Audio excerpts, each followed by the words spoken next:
Welcome to today's NECE Campus webinar by the title, Civic Education with All the Energy to Inspire and Empower. My name is Camelia Tomova, and I'm part of the NECE and the wider Civics team, and I have the pleasure of introducing today's topic and guest speaker to you.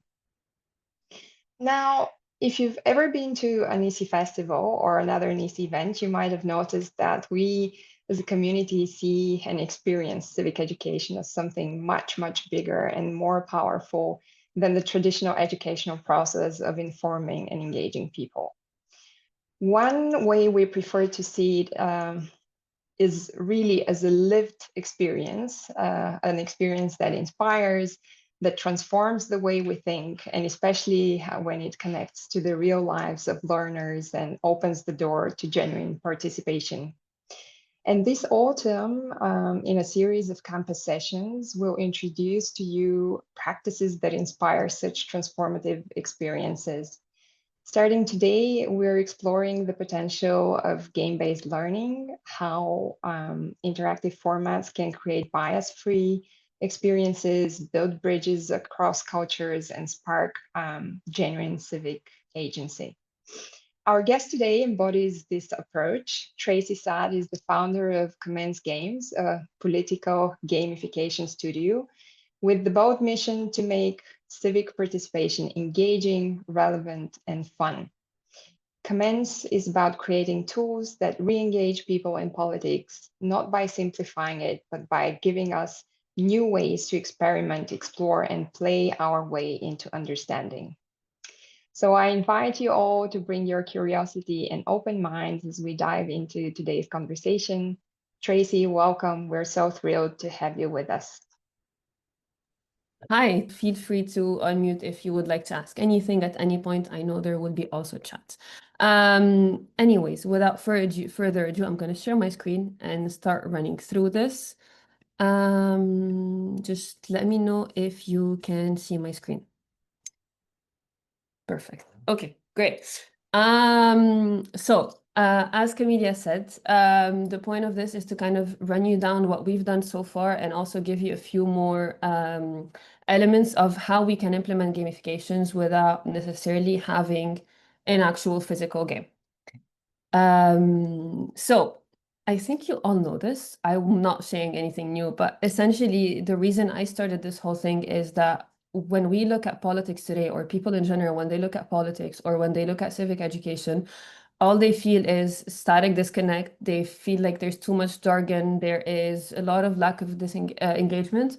And unfortunately, there's an increased amount of cynicism. Am I mistaken here? People are very sinister about everything that's going on. There's a lot of distrust, and people don't really know how to get involved in politics, let alone want to. And when I wanted to learn about politics, I couldn't find any way to learn about politics without learning someone else's perspective. Bear in mind, this is someone coming in at 21, knowing barely nothing about politics and wanting to learn. And at the time, all I was offered was, hi, this is my perspective, take it. Hi, this is my perspective, take it, implement it. That was all the learning I could find. And I wanted another way forward. I wanted to be able to analyze without the bias. I wanted to be able to understand different perspectives and build empathy towards a lot of different things.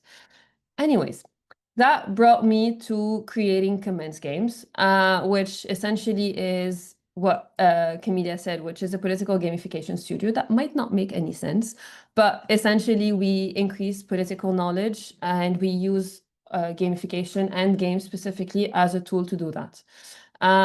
We've created our own games, and we've since pivoted a bit more towards creating custom games for other entities, building toolkits and frameworks using our own games, and also hosting events and workshops.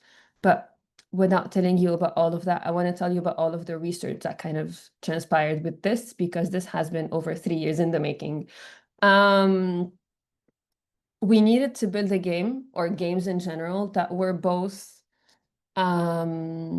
educational, politically correct, and super focused on cultural intuitiveness and, in a sense, global-centric formats.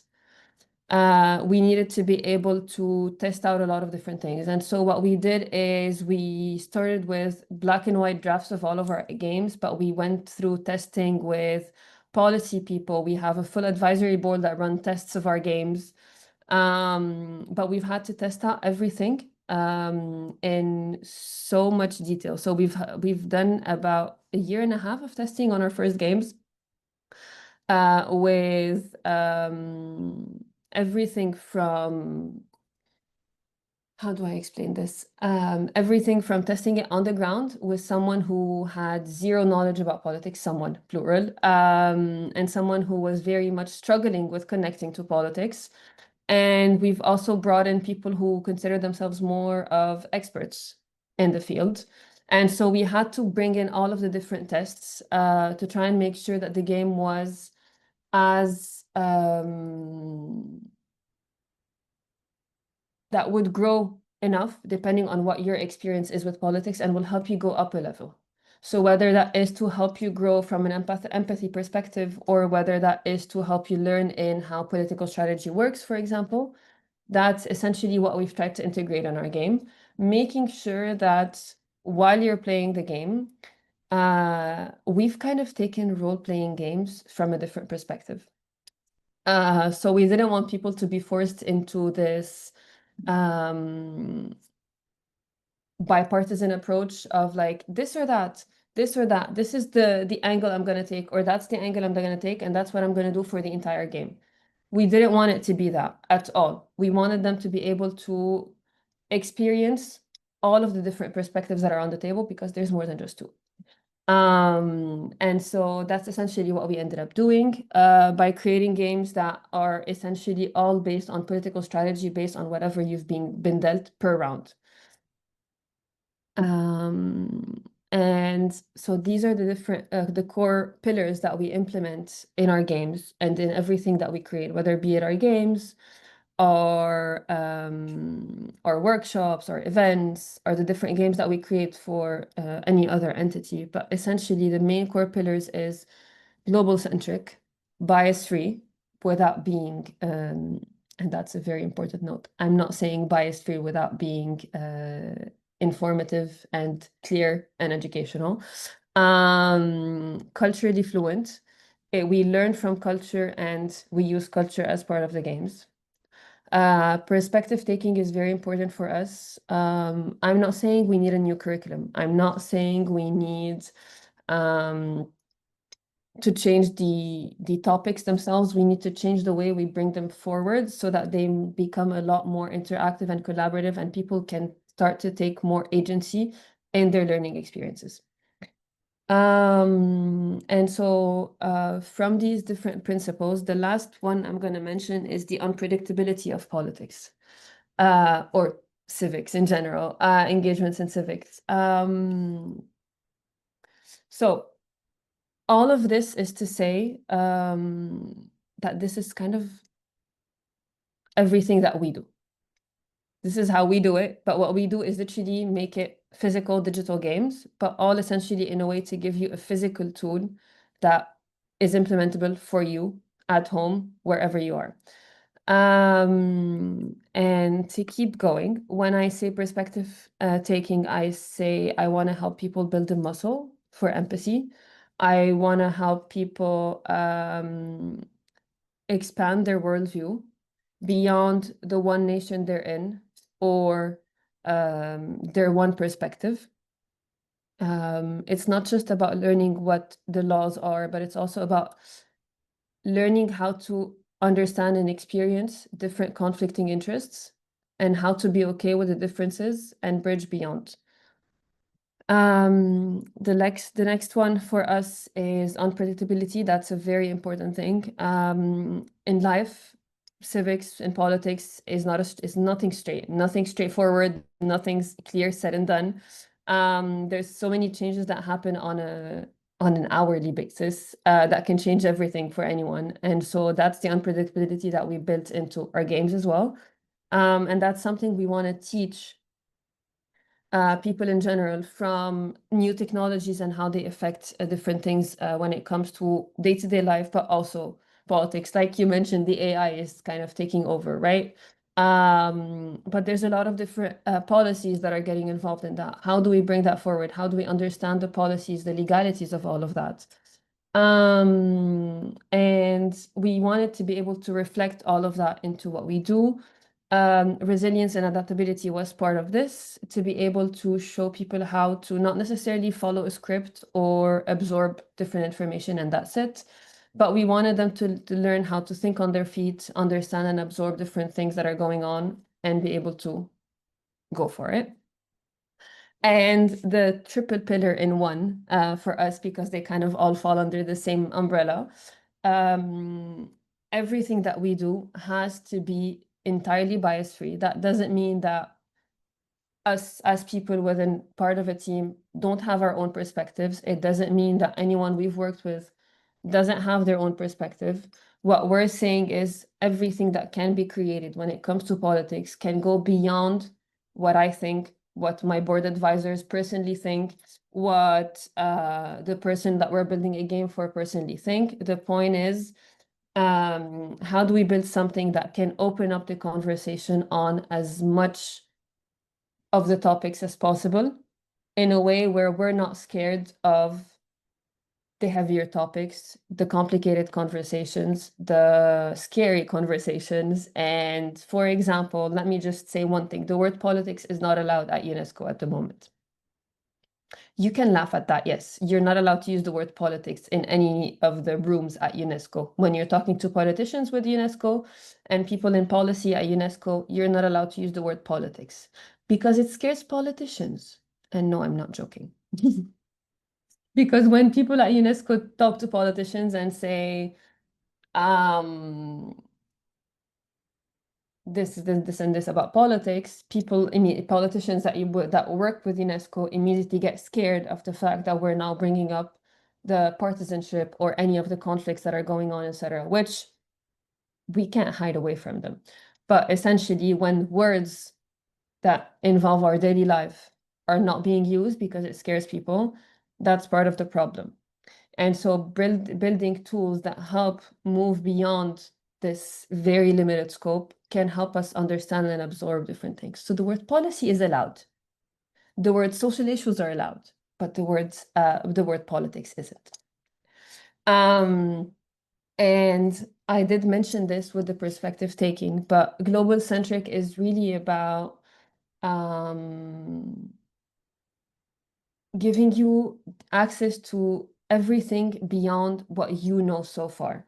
So I remember once one of our events, we had people playing our games, and someone came up to me and said, yeah, but in South Africa, we don't have space exploration as a topic. And we don't necessarily have AI in governance at the moment. And I was like, yes, but does it exist in other countries? And they said, yes. And I love that. But how does that apply to me? We can learn about another country or multiple other countries' implementations or different topics that are going on around the world without necessarily it being applicable today as is per strategy in our own countries. Whether that means you want to get involved in politics or you just want to learn about how AI in governance can help affect your day-to-day in business, for example. Giving you the tools to kind of go from a non-judgmental angle to understand how all of these different elements across the world are shaping your world today and your country today is very important, and it opens up your mind a lot. And the last one for us is, how do we learn from culture and feed it into games and vice versa? So the point of all of this is to go beyond the simple talking points and just the local context, but going out to go back in. Does that all make sense? Have I confused anyone? Okay, great. I wanted to show you an example that goes beyond us and what we've done. And goes beyond just physical games, from Monopoly and other ways. Oh, by the way, Monopoly is a political game. I hope everyone knows that, but for those who don't, Monopoly is political, and it's also specifically about capitalism, and it teaches you that. anyways, to get back to the case study. So Zoran Mamdani, if you don't know, is the potential mayor of New York. He's currently running an election phase, but with the situation in New York and the politics, there's multiple rounds of when you win and when you don't. So potential is the right word for it at the moment. And one of the things that Zoran Mamdani does that most people don't is how to bring people and get people involved in the policy of it all. So Zoran Mamdani started his career in rapping. When he does videos on social media, he introduces people to policy issues in the most unhinged ways possible. He jumped into a frozen lake in winter to show people what a rent-freeze policy can be like. He raps different songs to talk about different policy issues.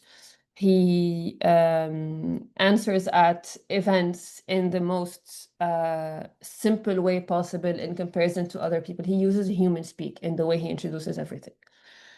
But the reason I wanted to show you this specific element is because within a 12-hour notice, at midnight, they post a reel saying, "Hi, we're hosting a scavenger hunt tomorrow. Meet us there by 2 p.m. tomorrow. You will find out all of the details later." No idea what the plan was. No idea. No one knew. All they had to do is one task: show up at 2 p.m. for a political scavenger hunt. What on earth does that mean? But his goal was to really connect with the constituents of the country and not only teach the residents of the city what the civic landscape is in New York, but they kind of went through different historical points in policy. They went through very important different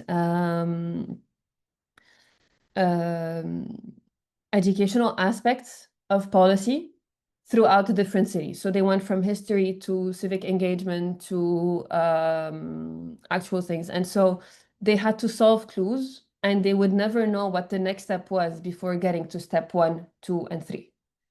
And so people showed up. More than 4,000 people showed up and took a risk and tried something that really no one knew nothing about. And people actually won. People kept going, more people joined, and this is actual footage of people running around New York City trying to find the next clue. And that's a very, very interesting approach, simply because there's no sitting down. There's no complicated things to learn. Everyone knows what a scavenger hunt is. Find the egg, basically. But the egg in this case is different political landscape points, different issues, different things. And so it was such a simple way to implement gamification without overcomplicating the rules. All they had to do is make the trick questions kind of, or the hints, both complicated and clear from a political standpoint so that they would educate people while getting them to stage 2 and stage 3 and so on. Yeah, in a nutshell. And the reason I wanted to show you this is because I don't believe that as people who work in civic education, we need to overcomplicate the way we do games. And so from having worked on one game for 1.5 years, I wish I had this when I started, but essentially is simplifying the way we start with our build. And so I want to give you a 4-step toolkit if you would like to implement anything from gamification in anything that you do from now on. I would say there are 4 steps to doing it without building a game. So similar to what Zoran Mamdani and his team did by creating something as simple as a scavenger hunt, but politics, we need to figure out what the one goal or what the one challenge that we're trying to solve and what we're trying to get people to understand is. One thing, what's the dynamic, unexpected element that we're going to bring in forward? How are we going to get people to experience different perspectives? Depending on the twist, this is where we implement that. And then the last step is, how do we add a dash of unpredictability to it all? Because it doesn't happen if we don't keep things moving forwards and show people that it's not, oh, hi, I'm going to be the hat in Monopoly today. Oh, no, I'm going to be the car in Monopoly today. We need to get people to think beyond this or that lens from the beginning, and that's it. And that's where, in this specific example, people were taken across a city where it wasn't just a progressive party's perspective or a socialist party's perspective, and that's it. That's the side of politics they saw. But it's what Zohran Mamdani did is that he showed the entirety of political history and policy history inside the scavenger hunt from an entire New York perspective rather than a filtered perspective. And that's it. I hope I didn't talk your ear off, and I hope my sickly voice wasn't painful for your ears, but I'm down with questions. Because conversations are more interesting than muted buttons. Thank you so much, Tracy. This has been really interesting.